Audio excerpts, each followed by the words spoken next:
Luis Alberto del Paraná y los Beatles. Y en Wikipedia nosotros tenemos a John Lennon y a los Beatles en guaraní, ¿verdad? Y la otra cuestión que me estuve fijando en lo de Freddie Mercury, también Freddie Mercury está en guaraní en Wikipedia. A ver, ¿te puedes leer? Y la gente que quiera leer, entre y lea la historia de Freddie Mercury totalmente en guaraní. En Wikipedia. Wikipedia guaraní. Ponemos Vicky guaraní. Petán. ¿Sí? Se escribe Vicky Petán, ¿sí? ¿Cómo se escucha con B corta? Profe, esto Chica. forma parte del proyecto que nos habías contado alguna Así vez que mismo. hicieron Allí con se una escucha. ¿verdad? Eso es. Ahí Eso está. Muy es bien. John Lennon. Hacemos zoom, voy a leer. John Lennon en guaraní. Sí, John Lennon guaraní. Ahí está, Ahí. otro más. ¿Cómo imaginé cómo sería, profe, en guaraní?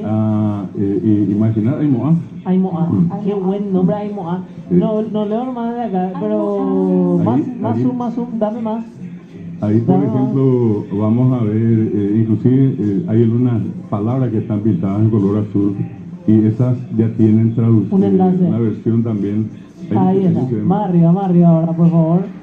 Ahí, por Eso. ejemplo, van a ver el Ahí está. nombre. John Winston Lennon, Oye Cuaveva, John Lennon, Ramón, Genoya Curi, Genio y Curi. Ara 9 Yasupa Aru, 1940 p. Estaba Liverpool, Inglaterra, de Tame.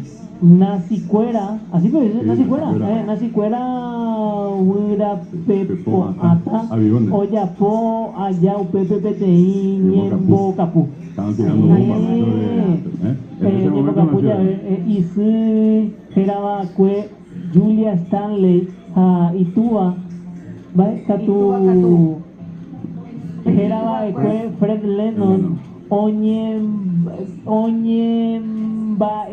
Oñanibaecue, Ñora y no, gente, aparte que no leo bien, está Ñora muy y chico Guazú, PTI. el PTI, pero ya están todos invitados, pueden conocer a Wikipedia guaraní. Y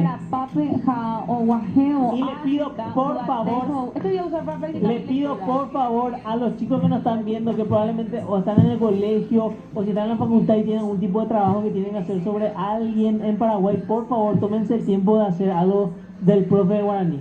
Por favor, tipo, hoy vamos a hablar del profesor David Galeano. Él es tal cosa y hay que cuente todo. 50 años de carrera,